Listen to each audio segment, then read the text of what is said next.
Shalom Aleichem, c'est le prophète Vladimir Lobakou. En cette journée, nous allons donner une conclusion à toute cette rubrique de numéros qui a parlé sur le prophète. Eh bien, s'il est une conclusion pour nous à donner, c'est que nous allons dire que le prophète n'est pas comme tout autre ministère. C'est un ministère qui est à part. Pourquoi? Je le qualifie comme étant un ministère qui ressemble un peu à un diamant. Un diamant a plusieurs carats. Et pour découvrir chaque carat du diamant, il faudra approcher ce diamant tout près d'un faisceau lumineux. Il en est de même aussi pour un prophète. Pour découvrir quelles sont les particularités du prophète, il est impérieux de rapprocher le prophète du contexte qu'on appelle la présence de Dieu. Et c'est dans la présence de Dieu que le prophète peut naviguer dans tous les domaines dans lesquels il se retrouve. Ainsi donc, un prophète n'est pas celui qui est appelé seulement à prophétiser, mais c'est une personne qui a une grande responsabilité.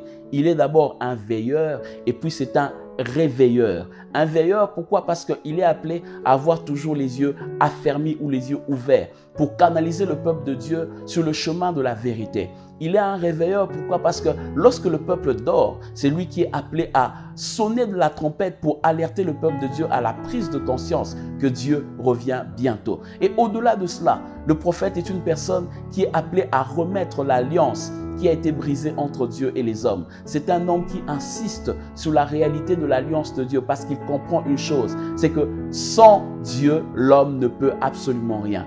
Au-delà de cette réalité, le contexte du Nouveau Testament nous montre que le prophète joue aujourd'hui le rôle de ce que l'on appelle en grec « antoukano ». Antoukano signifie en réalité, en français, le mot « intercesseur ». Pourquoi?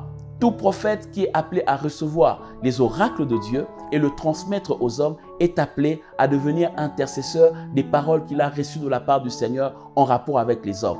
Donc, s'il ne sait pas faire le suivi dans la prière de toutes les paroles qu'il déclare aux hommes, il n'est pas celui qui est qualifié d'être un vrai prophète. Parce qu'un vrai prophète, c'est celui qui est appelé à faire le suivi dans la prière de tous les oracles qu'il adresse auprès de Dieu. Et je vous souhaite vraiment, vivement, d'aimer ce ministère qui est mal vulgarisé en ce soir de la grâce. Et par la grâce de Dieu, je crois que cette onction que nous acceptons ou que nous honorons finit toujours par se multiplier en nous et devenir une partie de nous. Si vous honorez cette onction ou ce don que Dieu a donné à l'Église d'être le prophète, cette grâce finira aussi par se répercuter dans votre vie et vous vivrez l'apanage de ceux qui sont des prophètes. N'est-il pas écrit que dans les derniers jours, dit Dieu, je répandrai de mon esprit sur toute chair.